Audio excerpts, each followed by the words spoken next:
ലോകാവസാനം എത്തിക്കഴിഞ്ഞാൽ ചിന്തിച്ചുകൊള്ളുക.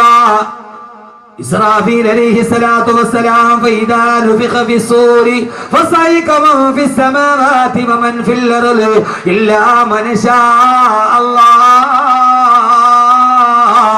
ഈ ലോകത്തുള്ള എല്ലാ സർവ്വചരാചരങ്ങളും കുല്ലുമൻ അലൈഹാ ഫാൻ വയബ്കാ വജ്ഹു റബ്ബിക ദുൽ ജലാലി വൽ ഇക്റാം.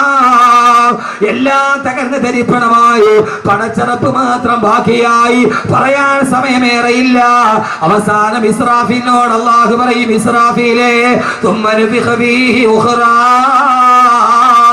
ഒന്നുകൂടി സൂറന്ന കാഹളത്തിൽ ഊതുക.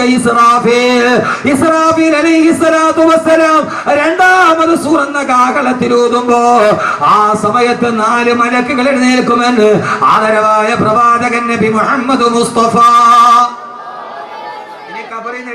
ജീവിതത്തിന്റെ തുടക്കം ഇതാണ്. രണ്ടാമത് ഇസ്രാഫീൽ അലൈഹിസ്സലാത്തു വസ്സലാം സൂറന്ന കാഹളത്തിൽ ഊതി കഴിയുമ്പോ 4 മലക്കുകളുടെ മരണത്തോടെ അവസാനിച്ച ജീവിതം തുടങ്ങാൻ പോവുകയാണ്.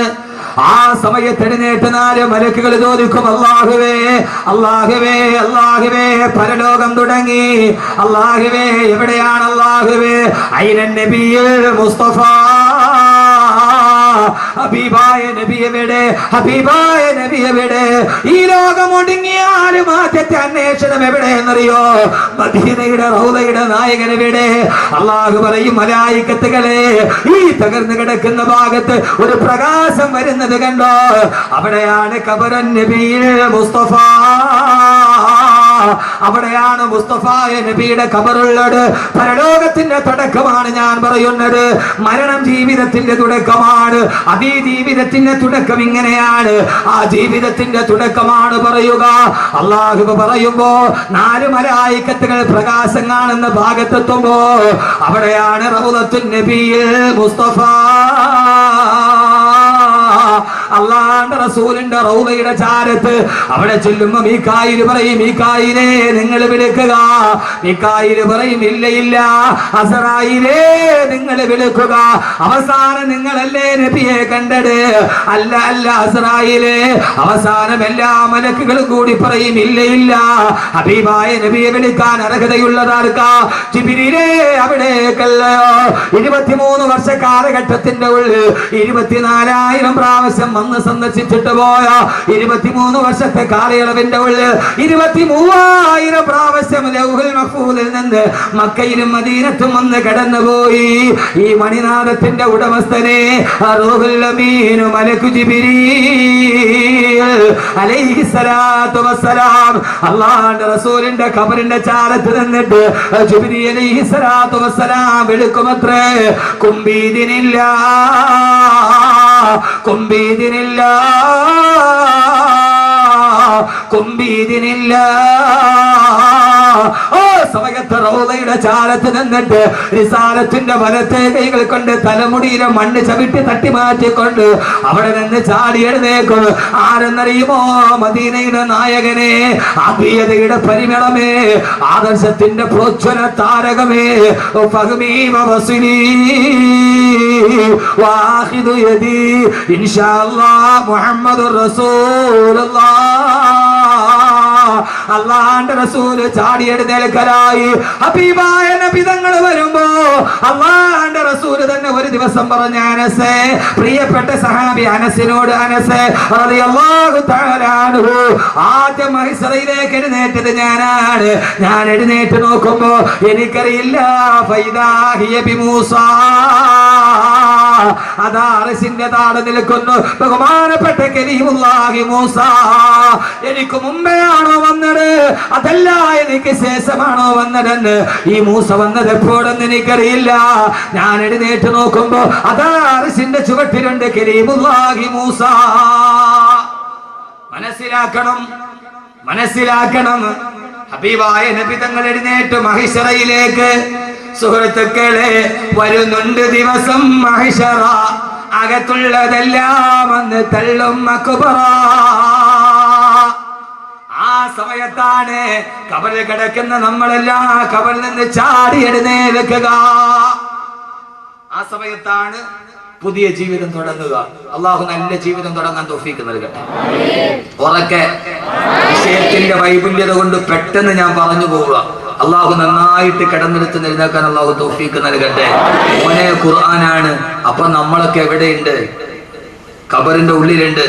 അവിടെ ശരീരമൊക്കെ ജീർണിച്ച് മാംസം എല്ലാം കൂടെ അരിഞ്ഞ് ആ മണ്ണിൽ അരിഞ്ഞ് കിടക്കും. അപ്പോ കബീർ മൊയ്ലിയാർ ആരാ? ഒരു പിടി മണ്ണ്. അപ്പൊ ഈ കബീർ മൊയ്ലിയാർ ആരാ? കണിയാപുരത്തുകാർ നന്നായിട്ട് പോസ്റ്ററൊക്കെ ഒട്ടിച്ചിട്ടുണ്ട്. ഈ പ്രഭാഷണ കലയിലെ കിരീടം വെക്കാത്ത രാജാവ് എന്നൊക്കെ നിങ്ങൾ വെറുതെ പച്ചക്കള്ള എഴുതി വെച്ചിരിക്കുന്ന ഈ ചുമ്മാ എന്നെ രസിപ്പിക്കാൻ വേണ്ടി പറയണല്ലേ. അഹമ്മദ് കബീർ മൊയ്ലിയാർ, നൗഷാദ് ബാക്കവയ്ക്ക് ആരാ? അവരൊക്കെ വെറും കൊള്ളില്ല. കബീർ മുസ്ലിയാരും കൊള്ളൂല, നൗഷാദ് ബാക്കവയും കൊള്ളൂല വഅദിന്റെ കാര്യത്തിൽ. കാരണം എന്താ? പ്രഭാഷണ കലയിലെ കിരീടം വെക്കാത്ത രാജാവുണ്ടായിരുന്നു. ഞാൻ കാസർഗോഡ് പ്രസംഗിക്കാൻ പോയപ്പോ ആ മഹല്ലുകാരനോട് പറഞ്ഞു, തഴവ ഉസ്താദ് തുടർച്ചയായിട്ട് 22 വർഷം ഇവിടെ പ്രസംഗിച്ചിട്ടുണ്ട്. തഴവ ഉസ്താദ് 22 വർഷം തുടർച്ചയായിട്ട് ആ മഹല്ല് പ്രസംഗിച്ചിട്ടുണ്ട്. അഹമ്മദ് കബീർ വാക്കവി, നൗഷാദ് വാക്കി ഇന്ന് വിളിക്കും, നാളെ വിളിക്കും, 3 പ്രാവശ്യം വിളിക്കും, 4ാമത്തെ പ്രാവശ്യം വേണ്ടടെ കേട്ടത് തന്നെ ഇതിനടുത്തത് വിളിക്കും. ഇതൊന്നും ഒന്നുമല്ല മനുഷ്യന്മാരെ. ഇതിപ്പോ എന്തോ അള്ളാഹുടെ ഒരു തൗഫീഖ് കൊണ്ട് നാക്കുകൊണ്ട് അങ്ങനെ പോയതാ. ഞാൻ പലപ്പോഴും ആളുകൾ എന്നോട് കാണിക്കുന്ന വല്ലാത്തൊരു സ്നേഹം കാണുമ്പോൾ ഞാൻ പലപ്പോഴും ചിന്തിക്കാറുണ്ട്, പടച്ചോനെ ഞാൻ എത്ര ചെറുതാണ്. ഞാൻ മലപ്പുറത്ത് വാത് പറയുമ്പോൾ ഒരു ചെറുപ്പക്കാർ ഭയങ്കര തിരക്കാണ്. അവിടുത്തെ കാര്യങ്ങളൊക്കെ ഉസ്താദന്മാർക്കറിയാം. ഒരു 50,000 പേരില്ലാത്ത സദസ്സൊന്നും 2 പേരെ സദസ്സിലില്ല. അപ്പൊ അവിടെ ഞാൻ ഭയങ്കര തിരക്ക്.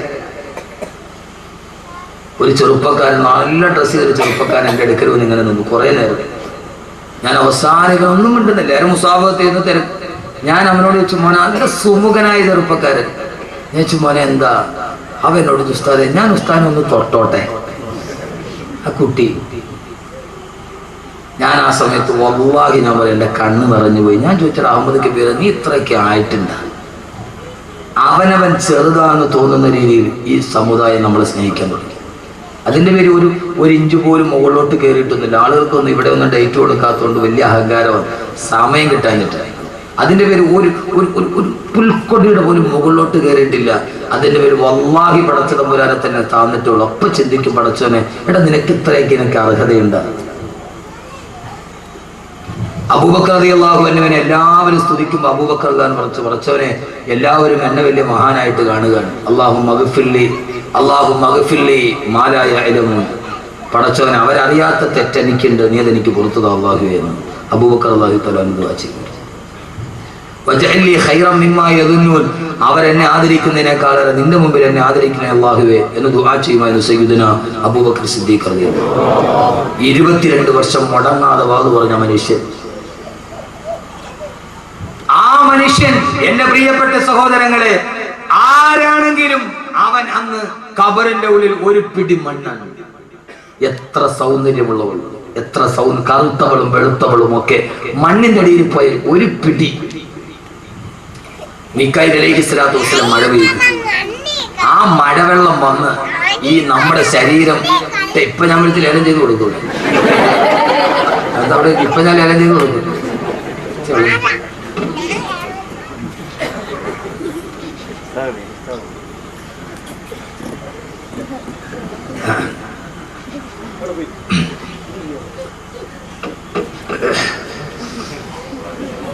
കുട്ടികളെ പറയാൻ പറ്റില്ല. ആ സമയത്ത് ഒരു പിടി മണ്ണായി കിടക്കുന്ന മനുഷ്യന്റെ ഖബറിലേക്ക് മീകായിൽ അലൈഹിസ്സലാത്തു വസ്സലാം ഒരു മഴ പെയ്തു. ആ മഴത്തുള്ളി വന്ന് കണിയാപുരം പള്ളിയുടെ ഖബർസ്ഥാനിൽ കിടക്കുന്ന, അല്ലെങ്കിൽ പെരുമാതുറയിലോ കടക്കൂറ്റത്തോ ഉള്ള മണക്കാടോ എവിടെയെങ്കിലുമുള്ള നെടുമങ്ങാടുള്ള എത്രയോ എന്റെ ചെറുപ്പക്കാർ ഇവിടെ എത്തിയിട്ടുണ്ട്. ആ പള്ളിക്കുള്ളിൽ കിടക്കുന്ന മണ്ണായി ജ്വലിച്ച നമ്മുടെ ഈ ശരീരത്തിലേക്ക് ആ വെള്ളത്തുള്ളി വന്ന് വീഴുമ്പോ ഇലാ റബ്ബിഹിം യൻസിലൂൻ. പൊന്നുമോനെ, ആ സമയത്താണ് പടച്ചറപ്പിന്റെ മുമ്പിൽ നമ്മൾ എഴുന്നേറ്റ് നിൽക്കുക. പ്രിയപ്പെട്ട ചെറുപ്പക്കാരാ, ആ വെള്ളത്തുള്ളി വന്ന് അലിഞ്ഞു നേർന്ന മാസം ഉരുണ്ട് കിടക്കുന്ന കളിമണ്ണിലോട്ട് വീഴുമ്പോഴാ പെങ്ങളെ എന്താ സംഭവിക്കുക? ഫൈദാഹും മിനൽ അജ്ദാദി ഇലാ റബ്ബിഹിം യൻസിലൂൻ. ആകാശത്തിന്റെ തമ്പുരാന്റെ, ഭൂമിയുടെ തമ്പുരാന്റെ മുമ്പിലേക്ക് എഴുന്നേൽക്കുകയാണ്. എങ്ങനെയാണ് എഴുന്നേൽക്കുക? അവനവന്റെ ശരീരത്തിലെ മണ്ണുകൾ തട്ടിമാറ്റിക്കൊണ്ട് എങ്ങനെയാണ് അവൻ ജീവിച്ചിരുന്നത്, അതേ രൂപത്തോട് ഭാവത്തോട് അവൻ ഖബറിലേക്ക് എഴുന്നേൽക്കുമെന്ന് വിശുദ്ധ ഖുർആൻ. എങ്ങനെയാ എഴുന്നേൽക്കുന്നത്? എങ്ങനെയാ? സത്യവിശ്വാസികളാണെങ്കിൽ, അല്ലാഹുവിനെ അനുസരിച്ച് ജീവിച്ചവരാണെങ്കിൽ, പടച്ചറപ്പിനെ ഭയന്ന് ജീവിച്ചവരാണെങ്കിൽ അവനവന്റെ കുടിമാടത്തിൽ എഴുന്നേൽക്കുമ്പോൾ അവൻ വിളിച്ചു പറയും അൽഹംദുലില്ലാഹ്, അൽഹംദുലില്ലാഹ്, അൽഹംദുലില്ലാഹ്. അവനവന്റെ ഖബറിൽ എഴുന്നേൽക്കുമ്പോ അവൻ എഴുന്നേൽക്കുന്നത് അൽഹംദുലില്ലാഹ്. ഞാൻ പറഞ്ഞതല്ല, യൗമ യദ്ഉകും ഫതസ്തജീബൂന ബിഹംദിഹി വതദുന്നൂന ഇല്ലബിസ്തും ഇല്ലാ ഖലീലാ. യൗമ യദ്ഉകും വതസ്തജീബൂന ബിഹംദിഹി. അവനവന്റെ ഖബറിൽ എഴുന്നേൽക്കുമ്പോൾ ഹംദ് പറഞ്ഞുകൊണ്ട് അൽഹംദുലില്ലാഹ്, അൽഹംദുലില്ലാഹ്, അൽഹംദുലില്ലാഹ്. പടച്ചവനെ, ഭൂമിയിൽ ഞങ്ങൾ ചെയ്തത് പാടായി പോയില്ലല്ലോ.